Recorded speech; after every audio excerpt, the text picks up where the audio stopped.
Okay. Okay, last concept of inner game. Who's familiar with this idea of state?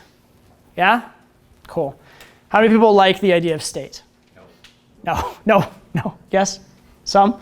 So here's the thing about state. And by the way, state, for anybody who's new to this, is kind of this idea of being in flow, being happy, having things going your way, having this like feeling on top of the world kind of thing, which makes everything easier, right? It makes all the things that you do easier. And certain times if you go out at the start of the night, it's going to be really hard at first. That first approach can be really hard, really nerve-wracking. Second one a little easier, third one a little easier, and then by the end of the night, it's nothing. You feel on top of the world. That's getting into state. And getting into state is a beautiful thing. It's wonderful. It's great that it happens. Excuse me. In fact, if you really like get into state certain nights, you can get results that are exponentially better than what you're getting other nights, and that's a great acceleration to your learning curve. But the thing about state is this. When I first heard the term state introduced in the pickup community, I was so unhappy. I was so sad to hear this word. Because what immediately started happening was people would come to me on boot camps and I'd say, go do that approach. They'd be like, but I'm out of state. I'm out of state. I can't do the approach, right? And before that, I didn't hear that. Before that, I just do the approach and I'm like, drill sergeant, fucking go do it. And they're like, okay. And then they at least went and did it. Right? And so what happened was state is great. I think because state exists, it's a true concept, right? Anything that's true in life can only help you if you use it the right way, right? You never do better in life by hiding from the truth. However, the fact that state exists, a lot of guys used it in the wrong way. They started to use it as an excuse, right? State should never be an excuse, okay? So first thing, state does not equal excuse. Second thing about state is this. State is not to be pursued, okay? It is not a goal, all right? Because if state is an excuse, you're just going to become weak and not take action. If state is a goal, you're going to guarantee that you never actually get to use state in an appropriate way, okay? Do you guys know what what's this called? You know what an involuntary function is in the body? Do you guys know what voluntary and involuntary functions are? Kind of, yes, no? For example, voluntary function is if I decided to kick you in the face, that's a voluntary function. I decide logically to move my foot and put in your, not that I'm gonna do that, but like I decide to do that, right?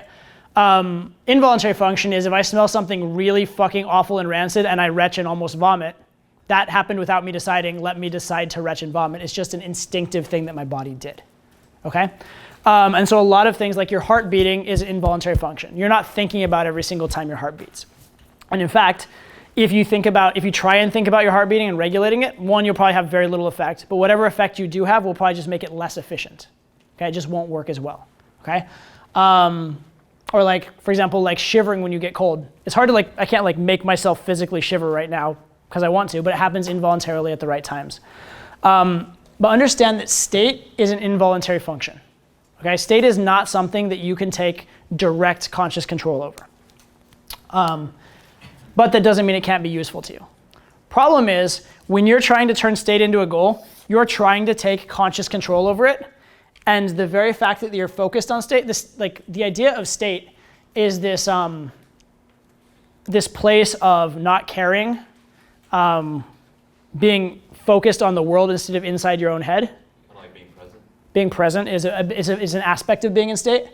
But because being in state is being outside your head instead of inside your head, thinking about state is an inside your head experience. So as long as you're thinking about it, it is actually impossible. If you're ever thinking, I want to get in state, it's actually going to be impossible to get into state while thinking that, okay? So don't turn it into a goal. Don't turn an involuntary experience into a voluntary experience, okay? And don't chase state. However, that doesn't mean that you can't motivate state, okay? You can't do it directly, but you can do it indirectly. For example, I said you can't change your heartbeat. Do you know there actually are people that can change their heartbeats, right? And here's, if you wanted to learn, this is kind of an aside, but it's interesting. How would you learn to change your heartbeat? It's a very interesting way. Maybe, I've never done it. It could work maybe. Here's the way that I know of. What you do is you take your heart and you set up a heart rate monitor with an actual indicator of the monitor and what's going on with your heart. And you don't actually try and change your heart rate. What you do is you try and change the monitor. right? And you just try and think in such ways as to change the monitor. And certain thoughts will have an effect this way, certain thoughts will have an effect the other way. And you can actually train yourself through using the monitor as the measuring device to actually regulate your heartbeat, but not by thinking about your heartbeat. It's kind of weird, right? And so you can motivate an involuntary function, but not directly. Same thing with state. You can motivate state, but not directly. Here's how you motivate state. State comes from actions. So if you try and think your way into state, you're almost never going to get there. But if you try and act your way into state, as long as you're not doing it for the state, like if you try and act your way into state and you're like, I'm doing this for the state, you're still thinking about state, right? But if you just take the actions because they're the right thing to do, or because they become fun to you, or because you're motivated through other aspects of those actions, then those actions can motivate you to state, okay? And that's why a lot of the drills that I give when I teach pickup exist, right? That's why, for example, one drill that I'll give a lot of times, which seems really counterintuitive, is I'll tell guys to go approach and intentionally fail, right? You have to fail intentionally in a creative way. And a lot of times what happens is guys are going in and they're like, what do I do? What's the right thing? How do I make it work? And as long as they're thinking about making it work, it can't possibly work, right? Because they're too much in their head. As soon as they go in and try and fail and just be creative, yeah, they're doing something that's dumb in terms of a pure game sort of standpoint, but at the same time, their attitude is right. They're getting themselves out of their head and all of a sudden they'll get success, right? And so you can use actions to motivate state, right? Examples of some actions that are good for motivating state if you want. One is, one that I'll do sometimes, go find a mirror and go stare at the mirror for 2 minutes. You're allowed to smile, smirk, or wink only. That's it, smile, smirk, or wink. And what you're doing here is you're actually changing your physiology in a positive way, right? If you make it, actually, we could do this actually as an experiment. Everybody in the room right now, smile. Right now, even if it's faked, even if it's a forced smile, like come on, it's like half-ass, yeah. Like big smile, even if it's fake, just make one, who cares? Just do it, all right? Cool. I know you can smile, all right? All right, cool, everybody, okay, now we're gonna take it one level further. Now I want you to laugh. Like laugh like, ha ha ha ha. Even if you're faking it, just laugh. Just go, ha ha ha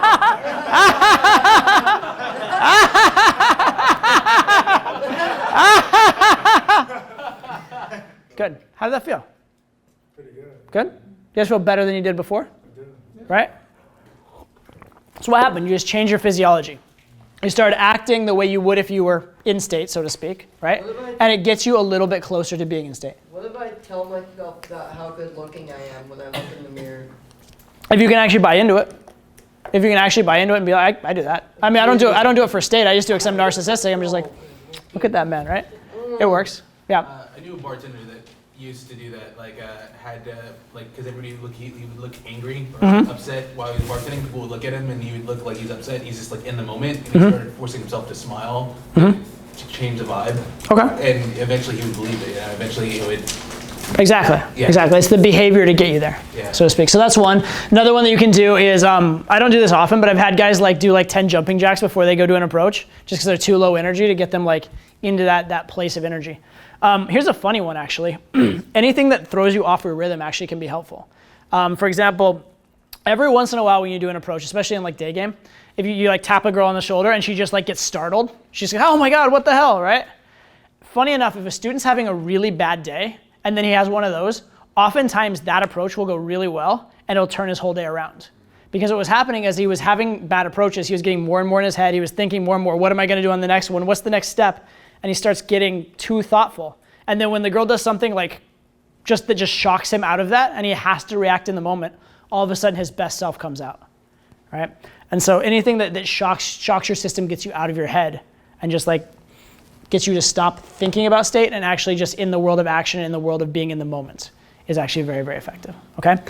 Another method that I really like for state is to change your focus. So if your focus is on, I want her to like me, then every time she doesn't like you, that's gonna be in your head, it's gonna get you in a worse frame of mind, et cetera. But if your goal is to learn or to try something new or to experiment, that focus is an external kind of focus. It's a non-reactive type of focus, and so that focus brings you out of your head.